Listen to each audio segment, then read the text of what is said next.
Addiction to prescription drugs. Starting this presentation will be the intro, next the causation, the addiction, overdose, and death rate, and lastly prevention and treatment. So the first part is addiction. This is basically taking medication in a manner or dose that is more than prescribed, taking someone else's medication, as well as taking medication as a way to get high. The first part of the first symptoms can be for opioids. These can be constipation, nausea, feeling high, slow breathing rate, and drowsiness, and more. The next is anti-anxiety medications or sedatives. And some of the same symptoms are like drowsiness, confusion, unsteady walking, slurred speech, poor concentration, dizziness, and etc. And then there's stimulants, which can lead to increased alertness, feeling high, irregular heartbeat, high blood pressure, high body temperature, reduced appetite, and more. And the other signs could just be like stealing, forging or selling prescriptions, taking higher doses than prescribed, and excessive use.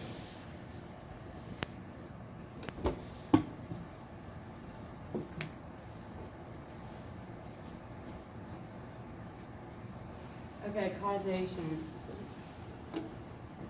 Why and how people get addicted to the things that they get addicted to, such as prescription drugs. The reason and susceptibilities are gender. So women are being offered these prescription drugs, and also so are men. Men have an easier time accepting the medication, so if you're at a party, men, for some reason, it's easier for them to say yes. Men are also dominantly higher risk than women and more susceptible to being addicted. I don't know what that is per se. I guess women are just more likely to say no, I don't know. The age range is as low as middle school, high school, and college. The medication is reported for being associated with trading, selling, and buying medication, which are prescription drugs like ADHD medications, things for TBIs, any medical prescription that is deemed necessary due to injury or disability. Other things that we have is parties that are going on in college. People think it's okay to trade medications or even grab a bowl of medication and consume them. And then medically intended, so let's say you have a TBI, you need the medication, and it's used properly at first, and then you get addicted, and then you use it or misuse it once you don't need it. There's plenty of reasons that people get addicted medically due to brain changes and wiring of the brain, which makes them addicted after incidences, surgical procedures, anything that relies you to have prescription medication.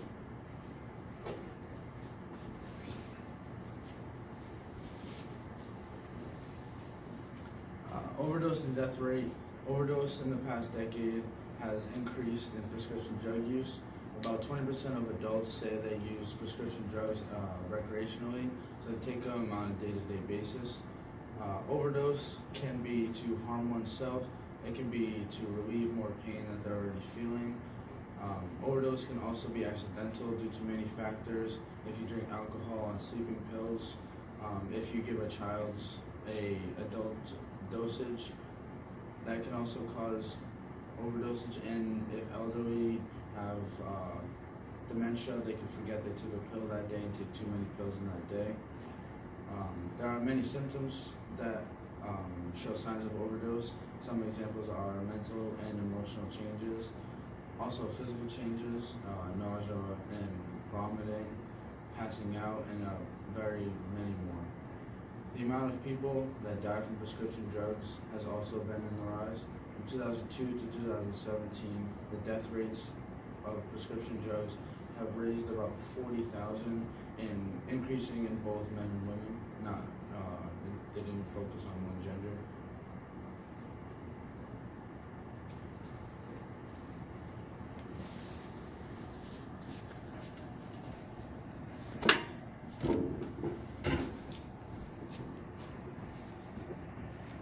Treatment for prescription drugs is like treatment for any addiction to drugs, the first step is diagnosing the problem. And it's a lot harder with prescription drugs because some people are prescribed and like it should be in their blood system, but doctors use blood and urine samples to figure out if people are using prescription drugs. The next step is like meeting with someone, counseling, and the counselors, like AA, like Alcoholics Anonymous is a good example of that because they also have it for drug addicts, and they go there and they learn examples of better ways to live clean. And then withdrawals is a big problem with drugs because people are dependent on them. So for opioids, you have to be weaned off and sometimes are prescribed other drugs to get off of the drug you're like addicted to. Where like stimulants like Adderall, you just have to take lower and lower doses if you are addicted because there's no other drug the FDA will give you. And then anti-anxiety is probably the hardest one to get off of because you have to be monitored by your doctor. And prevention, the simplest one is don't take other people's prescriptions. If you're not supposed to take it, don't take it. Another thing is don't take more if you don't think it's working because it is. It's just going to make you more dependent on it in the first place.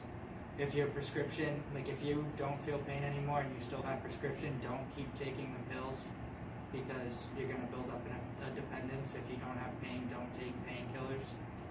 And finally, if you can take ibuprofen or Tylenol instead of a more powerful painkiller, you should because you don't need to expose your brain and body to higher doses of things. And here are our citations, and then they're continued. That's it.